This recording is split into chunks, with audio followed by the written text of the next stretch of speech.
वक्त के गाल पर ढलका एक आंसू। क्या आपने संगमरमर पर लिखी किसी रूमानी कथा, या यूं कहें कि संगमरमर पर बनी एक प्रेम कविता के बारे में सुना है?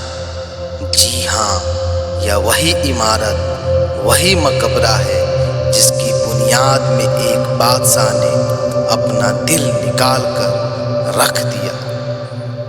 हावेल ने ताजमहल को भारतीय नारीत्व की साकार प्रतिमा कहा है। यह एक ऐसा महान आदर्श विचार है जो स्थापत्य कला से नहीं बल्कि मूर्ति कला से संबंधित है। लेन पूल के अनुसार ताजमहल संगमरमर के रूप में वह स्वप्न है जिसकी योजना ईश्वर ने तैयार की तथा निर्माण स्वर्णकारों ने किया। वहीं स्मिथ ने इसे यूरोपीय एवं एशियाई प्रतिभा के सम्मिश्रण की उपज बताया है।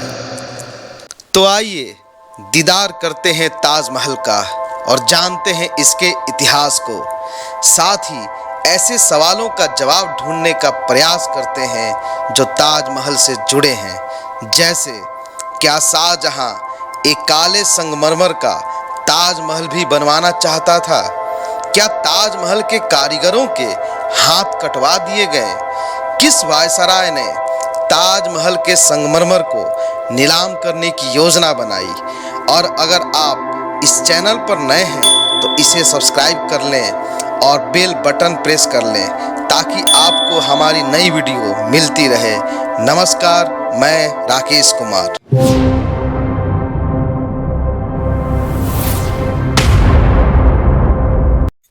आज तो मैं बहुत खुश हूँ। क्यों? क्योंकि आज हम ताजमहल जा रहे हैं। इसकी फोटो मैंने अपनी बुक में भी देखी है। इसको कोई किंग ने बनवाया था ना? शाहजहां ने। वो मुगल एम्पायर के बादशाह थे। उन्होंने अपनी वाइफ से प्रॉमिस किया था, इसलिए। सही कहा। शाहजहां जो थे वो 1628 से 1658 तक मुगल एम्पायर के बादशाह थे। उनका असली नाम जो था वो था खुर्रम। 1612 में क्या हुआ कि इनका विवाह मुमताज महल के साथ हुआ और मुमताज महल आसफ खान की बेटी थी। और एक चीज और जान लो, मुमताज महल का असली नाम जो था वो था अर्जुमंद बानो बेगम, जिसे शाहजहां ने मुमताज महल की उपाधि दी थी। अब पूछोगे कि मुमताज महल का क्या मतलब है? तो मुमताज महल का अर्थ होता है महल से चुनी गई महिला।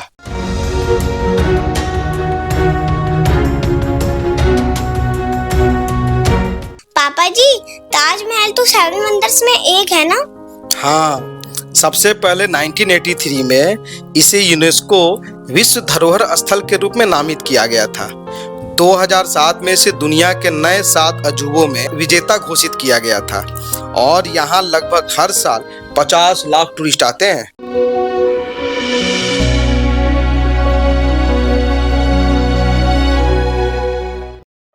लेकिन पापा जी, इसका नाम ताजमहल ही क्यों है? और कुछ भी तो हो सकता था। बिल्कुल सही। देखो, ताजमहल का पहले मतलब समझो। ताजमहल जो है वो 2 वर्ड से मिलकर बना है। ताज जिसका मतलब है मुकुट या क्राउन, और दूसरा महल। और ये बताओ कि ताजमहल जो है वो किसके लिए बना था? मुमताज महल के लिए ना। तो जो मुमताज महल है उनके नाम के दूसरे अक्षर के अपभ्रंश से ताजमहल का ताज शब्द आया है। एक बात और बताऊं, जो अब्दुल हमीद लाहौरी थे उन्होंने 1636 में एक किताब लिखी। उस किताब का नाम था बादशाहनामा। उसमें उन्होंने ताजमहल को रौजा-ए मुनव्वर कहा है और इसका मतलब होता है रोशन या शानदार मकबरा।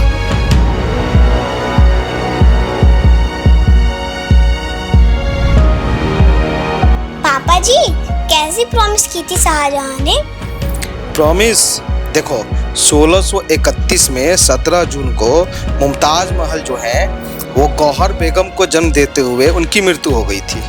और ऐसा कहा जाता है कि मुमताज ने शाहजहां से वादा लिया था कि बादशाह उनके लिए एक ऐसा मकबरा बनवाएंगे जो दुनिया भर में मिसाल हो।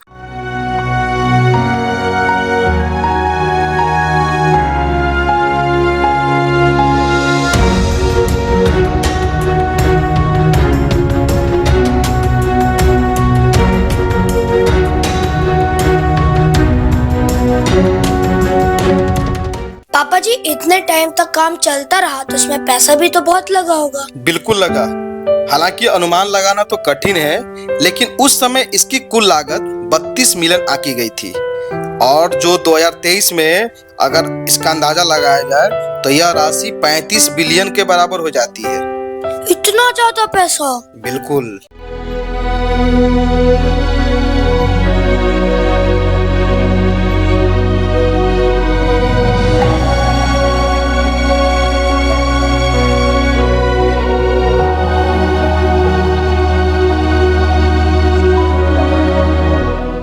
पापा जी, ताजमहल को बनने में तो बहुत टाइम लगा होगा। बिल्कुल टाइम लगा था।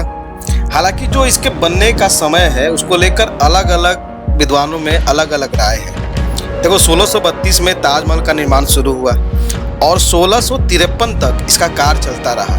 तो इस तरह से देखा जाए तो एक तरह से 22 वर्ष लग गए ताजमहल के बनने में। और इसका जो चबूतरा है और मकबरा है, उन दोनों को बनने में 12 साल लगे थे। तो 1643 तक मकबरे का कार्य पूरा हो गया था। बाकी जो इसके चारों तरफ की इमारतें हैं और ये गार्डन वगैरह है, उनको बनने में और 10 साल लग गए।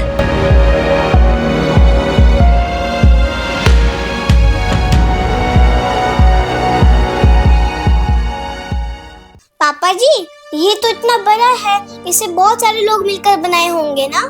बिल्कुल। कहा जाता है कि 20,000 मजदूरों ने मिलकर इसे बनाया और इसको बनाने में जो पत्थर लगे थे उनको लाने ले जाने के लिए 1000 हाथियों का इस्तेमाल किया गया।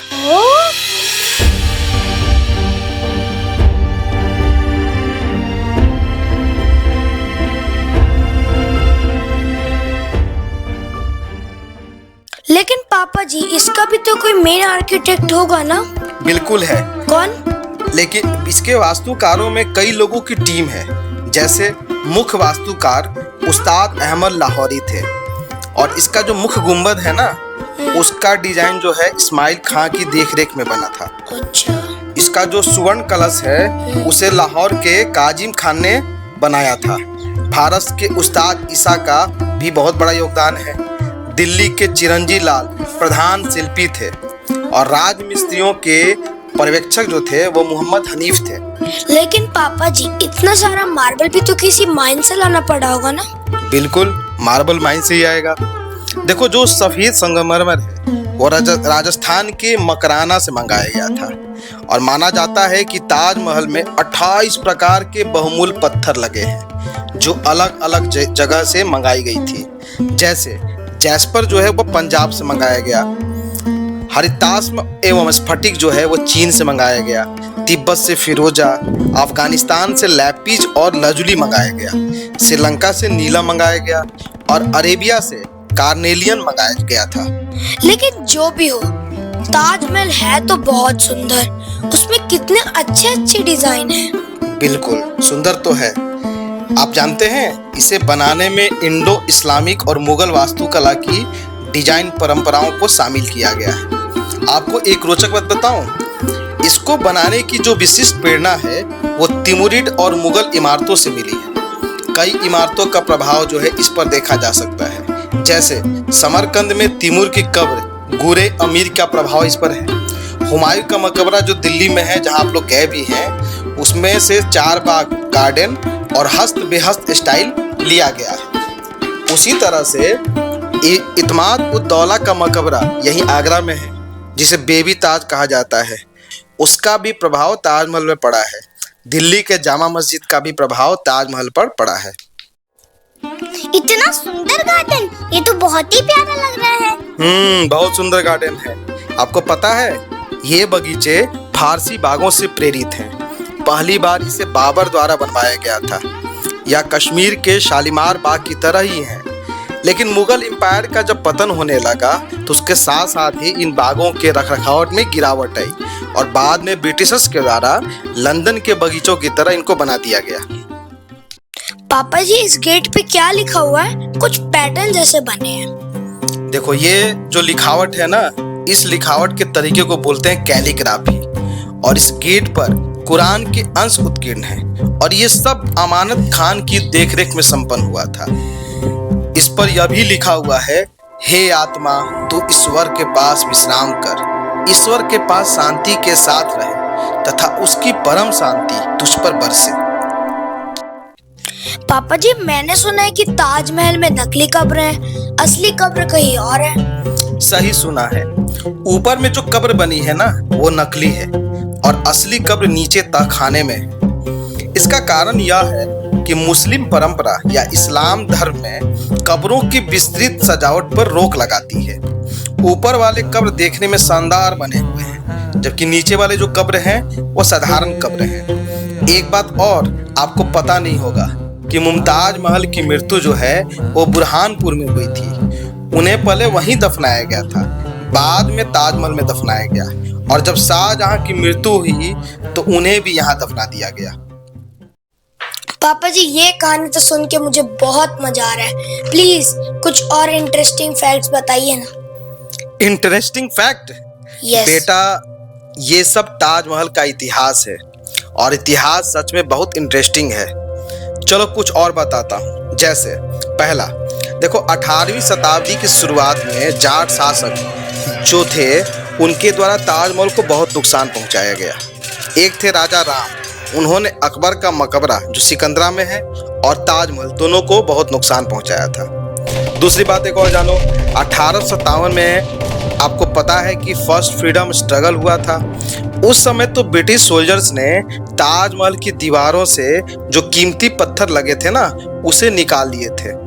और तीसरा एक और मजेदार फैक्ट है कि 1942 में आपको पता है कि सेकेंड वर्ल्ड वार हुआ था। उस समय जापानी एयरफोर्स से बचने के लिए, और जब इंडो पाक वार हुआ 1965 और 1971 में, उस समय ताजमहल बचाने के लिए इस पर मचान बनाया गया था और इसे छुपा दिया गया था।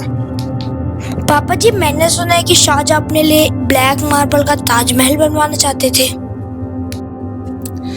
देखो बेटा, दुनिया में जो भी मशहूर चीजें हैं, उन मशहूर चीजों के बारे में बहुत सी कहानियां बन ही जाती हैं। जैसे लियोनार्डो दा विंची की एक पेंटिंग है ना, मोनालिसा, उसके बारे में भी कई तरह की कहानियां हैं। ठीक वैसे ही ताजमहल के बारे में भी कई तरह की कहानियां और र्यूमर्स हैं। जैसा कि आपने कहा कि शाहजहां की इच्छा थी कि यमुना के ठीक उस पार काले संगमरमर का एक ताजमहल बनाया जाए जहां पर शाहजहां की कब्र हो। लेकिन ये जो सारी बात है ना, वो जीन बैप्टिस्ट टैवर्नियर की कथा अनुसार है, जो 1665 में आगरा आए थे। देखो, यमुना के ठीक उस पार जो महताब बाग है, उस महताब बाग में एक पॉन्ड है और उस पॉन्ड में ताजमहल की गहरी छाया दिखाई पड़ती है। बहुत हद तक संभव है कि ताजमहल के काले रंग की जो गहरी छाया है, उसी से ये कहानी जन्म ली हो। पापा जी, मैंने कहीं तो सुना है कि जो मजदूर थे जिन्होंने ताजमहल को बनाया था, शाहजहां ने उनके हाथ कटवा दिए थे। उसके बारे में भी कोई साक्ष्य उपलब्ध है नहीं।